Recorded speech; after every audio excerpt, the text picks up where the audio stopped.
Hi weavers, welcome to our channel just imagine novels. ఈరోజు మన కథ వద్దన్న వదిలేస్తానా, ఎపిసోడ్ 108. నువ్వుండగా నాకు భయం దేనికి, నువ్వే నా ధైర్యం అంటూ నవ్విన శివాని రుద్ర చేతి మీద తన చెయ్యేసి తనని సైడ్ నుండి ప్రేమగా చూసింది. శివాని కళ్ళలో తనపై కనబడుతున్న ప్రేమకి, ఆమెకున్న నమ్మకానికి రుద్ర మనసు నిండిపోయింది.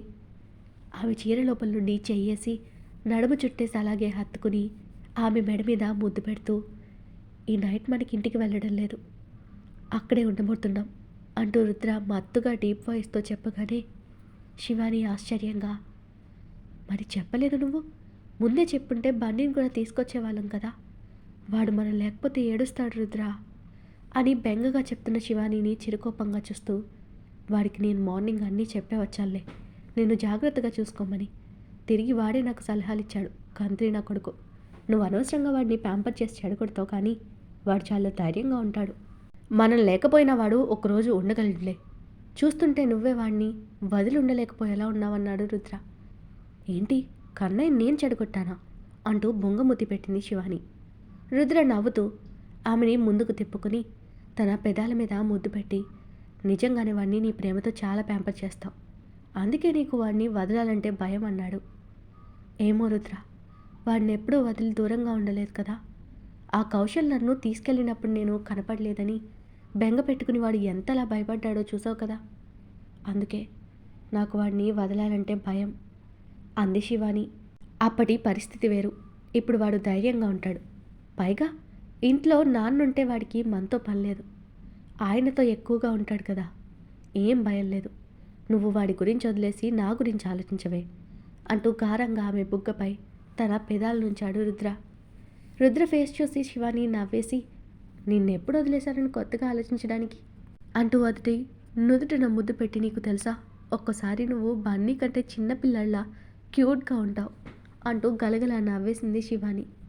చంపుతానను క్యూట్ అన్నావంటే అంటూ చిరుకోపం చూపిస్తూ శివానీని అలాగే హత్తుకుని, నీ పక్కనుంటే నేను చిన్నపిల్లాడినేమో, నాకు నీతో అలా ఉండడమే నాకు ఇష్టమని ప్రేమగా అన్నాడు రుద్ర. రుద్రలో ఇప్పుడు చాలానే మార్పు వచ్చింది. మొదటున్నంత కోపం ఎవరి మీద చూపించడం లేదు. తనతో స్మూత్గా ఉంటూ తన చిన్న చిన్న ఎమోషన్స్ని, ఫీలింగ్స్ని కూడా గుర్తిస్తూ తనను ఒక గాజు బొమ్మలా చూస్తాడు. రుద్ర ప్రేమలో ఆమె ఇన్నాళ్ళు ఒంటరిగా అనుభవించిన బాధంతా మర్చిపోయింది శివాని. వాళ్ళు ప్రయాణిస్తున్న షిప్ ఆగడంతో రుద్ర శివానీని లేపి తనతో పాటు బయటకు తీసుకొచ్చాడు. అదొక ఐలాండ్, పచ్చని చెట్లతో చాలా అందంగా ఉంది ఆ ప్లేస్. వైజాగ్ సీలో అక్కడక్కడ చిన్న చిన్న ప్రైవేట్ ఐలాండ్స్ ఉన్నాయి. ఇప్పుడు వీళ్ళొచ్చింది కూడా అలాంటి ఐలాండ్కే. ఆ దీవి నలుమూలలా చూస్తూ, మనం ఎక్కడికి వచ్చారు రుద్ర అని అడిగింది శివాని. ఆత్రవెందుకు, చెప్తాన్రా అంటూ ఆమెని ఆ ఐలాండ్ లోపలికి తీసుకెళ్లాడు రుద్ర. సముద్రానికి ఐలాండ్కి మధ్యలో దట్టంగా బడా చెట్లతో భూమి కనపడకుండా అల్లుకుపోయి ఆ ప్లేస్లో ఓ చిన్న సైజ్ అడవిలా ఉంది. లోపలికి నడిచే దారికి ఇరువైపులా పొడవాటి కొబ్బరి చెట్లు చాలా ఉన్నాయి. దూరంగా అక్కడొకటి విసిరేసినట్టు టూరిస్టుల కోసం చిన్న చిన్న అందమైన కాటేజెస్ ఉన్నాయి. బీచ్ అంటున్న అక్కడక్కడ జంటలుగా తిరుగుతూ ఉంటారు. కొందరు షాపింగ్ చేస్తూ ఉంటే కొందరు ఆ చెట్ల కింద టెంట్లు వేసుకుని రిలాక్స్ అవుతున్నారు. శివాని అవన్నీ చూస్తూ, ఈ దీవి చాలా బాగుంది రుద్ర అంటున్న ఆమె నడుం పట్టి దగ్గరకు లాక్కుని నవ్వుతూ, అంత నచ్చిందా అని కొంటగా అడిగాడు రుద్ర. చాలా నచ్చింది, కానీ ఈ ఐలాండ్ గురించి నీకెలా తెలుసు, నువ్వు ఇంతకు ముందు కూడా ఇక్కడికి వచ్చావా అని అడిగింది శివాని. ఎందుకంటే రుద్ర అక్కడికి ఎవరి హెల్ప్ లేకుండా డైరెక్ట్గా ముందుకెళ్ళడం చూసి ఆమెకి డౌట్ రావడంతో అలా అడిగింది. వచ్చాను, కాలేజ్ డేస్లో నేను, స్నేహ, ప్రదీప్ అప్పుడప్పుడు హాలిడేస్ వచ్చినప్పుడు ఇక్కడికి వచ్చేవాళ్ళం. ఇక్కడ మనకు గెస్ట్ హౌస్ కూడా ఉంది. అమ్మున్నప్పుడు నాన్నతో పాటు అందరూ వచ్చేవాళ్ళమని. ఒక్క క్షణం సైలెంట్ అయ్యాడు రుద్ర. తల్లి గుర్తుకు రాగానే మళ్ళీ నార్మల్ అయిన రుద్ర ఈ ఐలాండ్ అమ్మకు చాలా నచ్చడంతో అప్పట్లోనే డాడీ ఇక్కడ అమ్మ పేరుతో ల్యాండ్ కొని గెస్ట్ హౌస్ కట్టారు. ఇప్పుడు మనం వెళ్ళేది ఆ గెస్ట్ హౌస్కే అంటూ శివాని నా ఐలాండ్కి మధ్యకి తీసుకొచ్చాడు రుద్ర. చుట్టూ పెద్ద ప్రహరీ గోడ, లోపలంతా పెద్ద పెద్ద చెట్ల మధ్య ఓ డూప్లెక్స్ హౌస్లా ఉంది రుద్ర చెప్పిన తమ గెస్ట్ హౌస్. రుద్రని చూడగానే అక్కడ సెక్యూరిటీ వినయంగా గేట్ తీసి సెల్యూట్ చేశారు. లోపలికి అడుగుపెట్టిన శివాని మైమరిచి చూస్తుంటే నవ్వుతూ, నచ్చిందా అన్నాడు రుద్ర. నచ్చిందా అని ఇంత సింపుల్గా అడుగుతావేంటి, చాలా చాలా బ్యూటిఫుల్గా ఉంది రుద్ర అంటూ చెంపకు చేతులు పెట్టుకుని, నేను ఇప్పటిదాకా ఇలాంటి ప్లేస్ చూడలేదు తెలుసా, బయట నుండి ఇంత బాగుందంటే లోపల ఇంకెంత బాగుందో కదా అంటూ ఎగ్జైట్ అయింది శివాని. రుద్ర నవ్వుతూ, అవునా, పద ఎంత బాగుందో నువ్వే చూద్దు అంటూ శివాని చేతిని పట్టుకుని లోపలికి నడిచాడు రుద్ర. శివాని ఆ హౌస్ చూసి నోరు తెరిచి, అబ్బా ఏముంది, ఎవరు డిజైన్ చేశారో కానీ సూపర్ టేస్ట్ అని కాంప్లిమెంట్ ఇచ్చింది. అక్కడున్న కాస్ట్లీ అండ్ ఎలిగెంట్ మెటీరియల్ చూసి నేరుగా మెట్లెక్కి రూమ్ అండ్ బాల్కనీలోకి వెళ్ళింది. ఎండ తగలకుండా పెద్ద పెద్ద చెట్లు అడ్డుగా ఉండి దూరంగా కనబడుతున్న నీలిరంగు సాగరాన్ని, బీచ్లో ఉన్న ఆ వ్యూ చూస్తూ వావ్ అంది శివాని. శివానీని వెనక నుండి హక్ చేసుకుని, నైట్ ఇక్కడే ఉంటావు కదా, ఎంతసేపు కావాలంటే అంతసేపు చూడు, నీకింత నచ్చింది కాబట్టి మనకి టైం ఉన్నప్పుడు మళ్ళీ ఇక్కడికి వద్దాం, నీకింత నచ్చే ప్లేస్కి తీసుకొచ్చాను కదా, మరి నాకేం గిఫ్ట్ లేదా అని హస్కీగా అడిగాడు రుద్ర. ఇదే మంచి టైం, రుద్రకి తను ప్రెగ్నెంట్ అనే గుడ్ న్యూస్ చెప్పడానికని డిసైడ్ అయిన శివాని నవ్వుతూ, నీకు నచ్చే గిఫ్ట్ ఇస్తాను కానీ ఇప్పుడు కాదు అంది. రుద్ర ఆశ్చర్యంగా, ఏంటి నిజంగా నేను నాకు గిఫ్ట్ ఇస్తావా, ఏమిస్తావో చెప్పు చెప్పు అని అతను ఆత్రంగా అడుగుతుంటే ఆమె అల్లరుగా కనికొట్టి సర్ప్రైజ్ అంటూ భుజాలు ఎగరేసింది. లంచ్ టైం అవ్వడంతో అక్కడున్న హోటల్ నుండి ఫుడ్ పార్సెల్స్ తెప్పించాడు రుద్ర. శివాని రుద్ర ఫోన్ తీసుకుని అక్కడ ఏమేమి దొరుకుతాయని సెర్చ్ చేసింది. తనకు కావాల్సిన వస్తువులు ఆర్డర్ పెట్టిన శివాని రుద్ర ఫ్రెష్ అవ్వడానికి వెళ్ళడం చూసి కిందకు వెళ్ళి పని వాళ్ళతో తనకు పార్సిల్స్ వస్తే ఇక్కడే ఉంచండి చెప్పి వచ్చింది.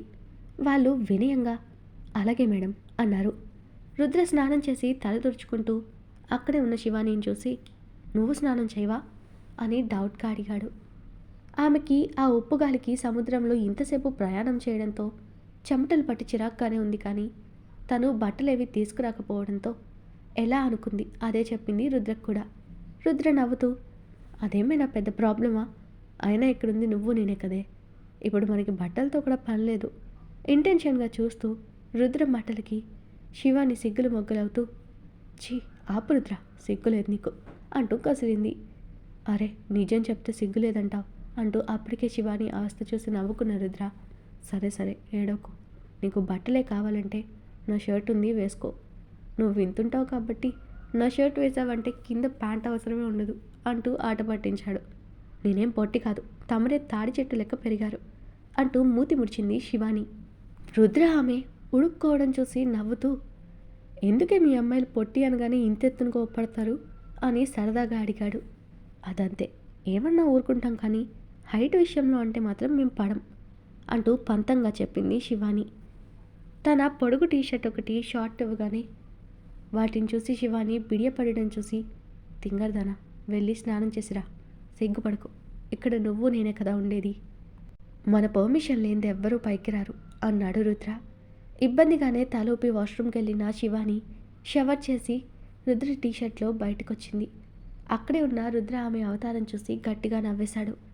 తనకి మోకాళ్ళ వరకు ఉన్న టీషర్ట్ని ఇంకా కిందకి లాక్కుంటూ చిరుకోపంగా, ఇలా నువ్వు నవ్వావంటే నేను నీతో మాట్లాడనుపో అంది అలకగా. రుద్ర నవ్వాపుకుని, సరే నవ్వల్లే ఇలారా అంటూ ఆమెను మిర్రర్ ముందు తీసుకెళ్లి నిల్చోపెట్టి, చూడు ఈ గెటప్లు ఎంత సెక్సీగా ఉన్నావో అంటూ హస్కీగా చెప్తూ శివాని భుజం మీదున్న టీషర్ట్ కిందకి కొద్దిగా జరిపి నున్నగా మెరుస్తున్న అక్కడ కిస్ చేశాడు రుద్ర. తమకంగా రుద్ర వైపు తిరిగి అతన్ని గట్టిగా హత్తుకుంటూ, ఎందుకే తీసుకొచ్చావా, నన్ను బట్టలు కూడా తీసుకొనివ్వకుండా అని మత్తుగా అడిగింది శివాని. రుద్ర చిన్న స్మైల్తో, నీ బట్టలు తెచ్చుంటే ఇలా నా షర్ట్లో నువ్వు నాకు కనపడేదానివా, అందుకే తీసుకురాలేదంటూ అమ్మే మెడ మీద ముద్దులు పెట్టాడు. ప్రెగ్నెన్సీ వల్ల ఆకలి ఎక్కువ అవ్వడంతో రుద్ర నదిలి, నాకు ఆకలిగా ఉంది రుద్ర అని క్యూట్ ఎక్స్ప్రెషన్స్ ఇచ్చింది శివాని. ఆమె అలా ఆకలి అనగానే రుద్ర మూడ్ చేంజ్ అయిపోయింది. వెంటనే సారీరా, ఒక్క నిమిషం ఇక్కడే ఉండి ఇప్పుడు వస్తాను అంటూ శివాని నదిలి కిందకెళ్ళి ఇంతకుముందే ఆర్డర్ చేసిన ఫుడ్ రావడంతో తనే ట్రేలో పెట్టుకుని పైకి తెచ్చాడు రుద్ర. శివాని రుద్ర చేతిలోని ట్రే తీసుకుని అక్కడున్న చిన్న టేబుల్ మీద పెట్టి అన్నీ ఒక ప్లేట్లోకి వడ్డించి రుద్ర ముందు కూర్చుని మొదటగా అతని నోటికి అందించింది.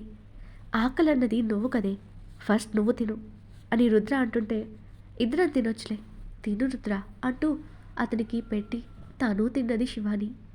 రుద్ర ఆమె వైపు రెప్ప కొట్టకుండా చూస్తూ ఇద్దరిది తినడం అవ్వగానే తీయడానికి చూస్తున్న ఆమెని ఆపి వాటిని వదిలే మేడ్స్ తీస్తారంటూ ఆమెని అలాగే ఎత్తుకుని బెడ్రూమ్లోకి నడిచాడు రుద్ర. శివాని రుద్ర బెడ్ చుట్టూ చెయ్యేసి అతని ఎద మీద ఒరిగింది. ఆమెని బెడ్ మీద పడుకోబెట్టి తన మీద కొరుగుతున్న రుద్రని ఆపుతూ ఇప్పుడే కాదు అని కంగారుగా చెప్పింది. ఆమె ఆలోచన తను చెప్పాలనుకున్న గుడ్ న్యూస్ రుద్రతో చెప్పాక ఆనందం అతనితో పంచుకోవాలనుకుంది. పైగా ఆ విషయం తెలియక రుద్ర తనతో హార్డ్గా కలిస్తే తమ బేబీకి ఏమైనా ప్రాబ్లం అవుతుందని టెన్షన్ కూడా ఆమెకుంది. టెన్షన్తో చెమటలు పడుతున్న శివాని నుదుటి మీద చెమటలు తుడుస్తూ ఏమైందిరా, ఎందుకు టెన్షన్ పడుతున్నావు అని సూటిగా అడిగాడు రుద్ర. తన చెమటలు తుడుచుకుంటూ అబ్బే టెన్షన్ ఏమీ లేదు, ఒక్కగా ఉంటే చెమటలు పట్టాయంటూ కవర్ చేసిన శివాని పక్కకు తిరిగి పడుకుంది. ఆమె చెప్పేది అబద్ధమని రుద్రకు అర్థమైంది. ఎందుకంటే ఆ రూమ్లో ఉన్న ఏసీ ఆన్లో ఉండి చాలా కూల్గా కూడా ఉంది. వేడిగా ఉండే సమస్య లేదు. పైగా బయట కూడా అప్పటికే క్లైమేట్ కూల్గా మారింది.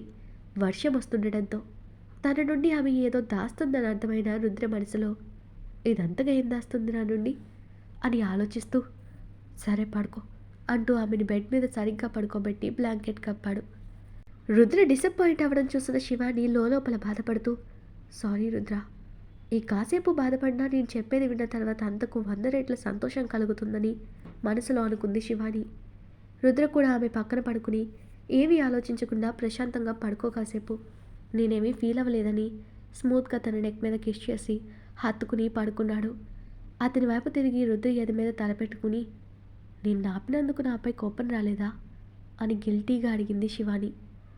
నాకు నా సంతోషమే ఇంపార్టెంట్ అనుకుంటే కోపం వచ్చేదేమో, కానీ నాకు మన సంతోషం కావాలి. అందులో నువ్వు కూడా హ్యాపీగా ఉన్నప్పుడే కదా నిజమైన హ్యాపీనెస్ పొందేది. అందుకే నాకే కోపం లేదు, రెస్ట్ తీసుకో అంటూ శివాని నుదుటిన ముద్దు పెట్టి తన కళ్ళల్లో కనపడుతున్న భావం చదవడానికి చూస్తూ శివ నాతో ఏదైనా చెప్పాలా అని అనునయంగా అడిగాడు రుద్ర. శివాని తడబడుతూ ఆహా ఏం లేదు అంటూ టక్కున కళ్ళు మూసుకుందామే. తన తడబాటు చూసి నవ్వుకున్న రుద్ర కూడా కళ్ళు మూసుకున్నాడు. కాసేపటికి రుద్ర నిద్రపోయాడని నిర్ధారణ చేసుకుని అతడి కౌగిలి విడిపించుకుని మెల్లగా లేచి బెడ్ దిగి కిందున్న పనివాళ్ళతో తను ఆర్డర్ చేసిన తెప్పించిన పార్సల్ టెర్రస్ పైన పెట్టించుకుంది శివాని. తను చేయాలనుకున్న అరేంజ్మెంట్స్ చేశాక చీకటి పడుతుండగా కిందకొచ్చిన శివాని మెల్లగా నిద్ర లేపింది. ఒళ్ళు విరుచుకుంటూ లేచి అప్పుడే చీకటి పడిపోయిందే, ఇంతసేపు నిద్రపోయానా అన్నాడు రుద్ర. శివాని నవ్వి ఇప్పుడు నిద్రపోతే ఏమైంది, ఇంట్లో ఉంటే ఎప్పుడు వర్క్ అంటూ సరిగ్గా నిద్ర కూడా పో, కనీసం ఇక్కడైనా నిద్రపోయాలి సంతోషం. అలా కిందకెళ్ళి బీచ్లో తిరిగొద్దామా రుద్ర అని అడిగింది శివాని. రుద్ర తన వైపు నవ్వుతూ చూసి ఏంటి ఇలాగే వస్తావా అన్నాడు. చిచ్చి ఇలా ఎలా వస్తాను అంటూ శివాని మొహం అదోలా పెడితే రుద్ర శివానీని తన మీదకు లాక్కుని ఇప్పుడు బయటకు వెళ్ళడం నాకు ఇష్టం లేదే, నువ్వు ఈ డ్రెస్ తీయడం అస్సలు ఇష్టం లేదని డీప్ బ్రీత్ టోన్తో ఇంటెన్స్గా చూస్తూ చెప్తున్న రుద్ర ఆమె ఒళ్ళంతా తమకంగా తడుముతూ ఉంటే శివాని కూడా అతనికి లొంగిపోతూ సరే బయటకు వద్దులే కానీ ఫ్రెష్ అవ్వు, కనీసం టెర్రస్ మీదకి పోదామని మెల్లగా అంది. అలా అన్నావు బాగుంది, కానీ నువ్వు కూడా రావే, ఇద్దరం కలిసి స్నానం చేద్దామని కొంటగా అడిగాడు రుద్ర. శివాని సిగ్గుతో వద్దు, నేను వేరే రూమ్లో ఫేస్ వాష్ చేసుకొస్తాను, నీకు సర్ప్రైజ్ ఉంది తొందరగా రా అంటూ దూరం జరిగింది శివాని. అబ్బా సర్ప్రైజ్ అంటూ ఊరిస్తున్నావే, అదేంటో చెప్పొచ్చు కదా అంటూ గారంగా అడిగాడు రుద్ర. కాసేపటికి నువ్వే చూస్తావు కదా, అంతలో తొందర ఎలా పతిదేవా అంటూ అల్లరిగా నవ్విన శివాని తను కూడా టవల్ తీసుకుని మరో రూమ్లో ఫేస్ వాష్ చేసుకోవడానికి వెళ్ళింది. రుద్ర ఫ్రెష్ అప్ అయి రాగానే ఇద్దరు టెర్రస్ పైకి వెళ్ళారు. చీకటిగా ఉంది జాగ్రత్త అంటున్న రుద్ర మాటలకి శివాని సైడ్లో ఉన్న స్విచ్ ఆన్ చేసింది. ఒక్కసారిగా అక్కడంతా లైట్స్ వెలిగాయి. టెర్రస్ మధ్యలో టెంట్ని రెడీ చేసిన శివాని అందులో పువ్వులు బెలూన్స్తో నింపేసింది. టెంట్ లోపల చూసిన రుద్ర ఆశ్చర్యంగా ఇదంతా ఎవరు చేశారే అంటూ శివాని వైపు తిరిగాడు. నేనే అరేంజ్ చేశాను రుద్ర అంటూ రా అంటూ తెరలు కట్టిన బెలూన్స్ మధ్యకి తీసుకెళ్ళింది శివాని. ఏంటి ఇంకా ఏముంది లోపలని రుద్ర అంటుంటే చెప్తారా రుద్ర అంటూ లోపలికి తీసుకెళ్ళి ఆ బెలూన్స్ని బయటకు వదలడానికి రుద్రను థ్రెడ్ లాగమని చెప్పింది శివాని. రుద్ర అయోమయంగా దాన్ని లాగాడు. అంతే ఆ బెలూన్స్ ఒక్కసారిగా ఆకాశంలోకి ఎగిరిపోయాయి. అప్పుడు అతను కనబడింది కింద ఫ్లోర్ మీద పూల మధ్య ఉన్న చిన్న ఊయల. అందులో వేడి టాయ్ ఉంది. దాని మీద మన బేబీ అని రాసిన లెటర్స్ చూడగానే రుద్ర ఆ టాయ్ని చేతిలోకి తీసుకుని షాక్ అవుతూ శివాని వైపు చూసి ఉద్వేగంతో నిజమా అని నమ్మలేనట్టు అడిగాడు. ఈరోజు మన కథ ఇక్కడితో కంప్లీట్ అయింది. ఈ స్టోరీ మీకు నచ్చినట్టయితే ప్లీజ్ స్టోరీని లైక్ చేసి కామెంట్ రూపంలో మీ అభిప్రాయాన్ని తెలియచేయండి. అలాగే ఛానల్ని సబ్స్క్రైబ్ చేసుకుని షేర్ చేసి మాకు సపోర్ట్ చేయండి. నెక్స్ట్ అప్డేట్తో మళ్ళీ కలుద్దాం. అంతవరకు బాయ్.